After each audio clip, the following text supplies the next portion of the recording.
Mamahimot ang lami na spring roll. Fresh na siya. So na tayo iceberg din ha. Carrots, orange pepper, then cucumber. Then na tayo niluto na siya. Pinahapyaw crab legs, avocado, then wrapper, hindi ko yung wrapper. So, ganun lang, ibabag mo lang siya sa tubig. Lagyan na natin yun. Gusto natin ibalot dito. Ito yung crabs. Pinaklahan ko na yan para pagkatulat ng sobrang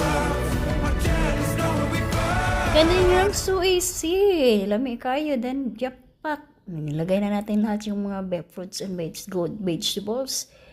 Tapos, i-roll. Itong roll na ito mahaba kasi marami yung nilagay ko.